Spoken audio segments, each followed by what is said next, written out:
Well, Fox 13 has learned those suspects are part of a much larger crew. In fact, the group is believed to be behind 30 armed robberies across Pierce and King counties. Investigators are estimating that there's between 12 and 15 suspects in total.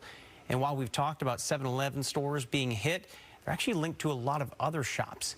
They often start their nights robbing Rite Aid and Walgreens stores. Those companies are actually joining up with Crime Stoppers to offer a reward up to $15,000 for a tip that can lead to an arrest. As Fox 13's David Rose shows us, the goal is to stop these suspects before an employee or a customer gets hurt.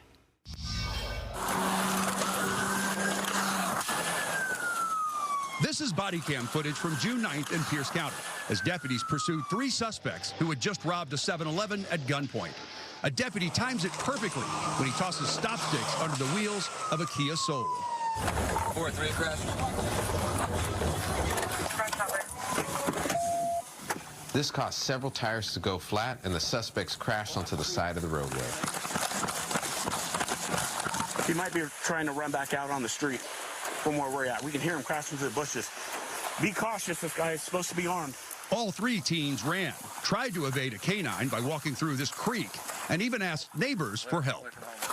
The dog was on the suspect's trail, and we had several calls from residents of the suspects knocking on doors, even asking someone to call their mom because the police were chasing them.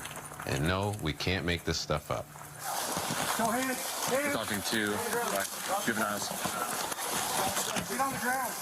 Deputies eventually tracked down all 3 of the suspects, including 18-year-old Reuben Charity. He was charged with robbery first degree and is facing 10 years in prison, all for a grand total of $91 they got from the register. Probably why police say they're hitting more than 1 store a night. There are at least a dozen more suspects who have not been identified. These are shock and awe type robberies. Surveillance video at Rite Aid stores from Auburn to Bellevue shows how they operate and their complete lack of fear. One suspect even dancing a little, knowing they're on surveillance camera.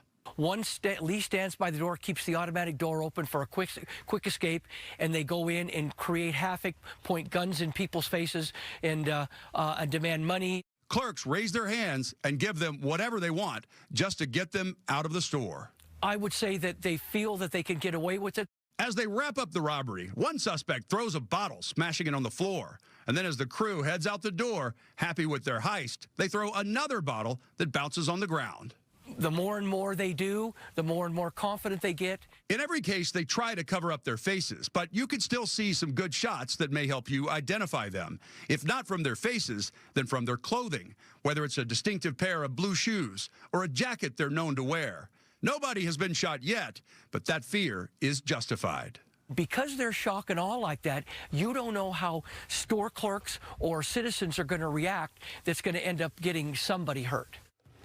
Now, investigators aren't the only ones concerned about this. We mentioned Rite Aid, Walgreens, and 7-Eleven are partnering with Crime Stoppers at Puget Sound and offering up that $15,000 reward. So if you recognize any of these individuals, you can stay anonymous and still tip off police by texting a tip to the P3 Tips app, or you can go old school and call 1-800-222-TIPS.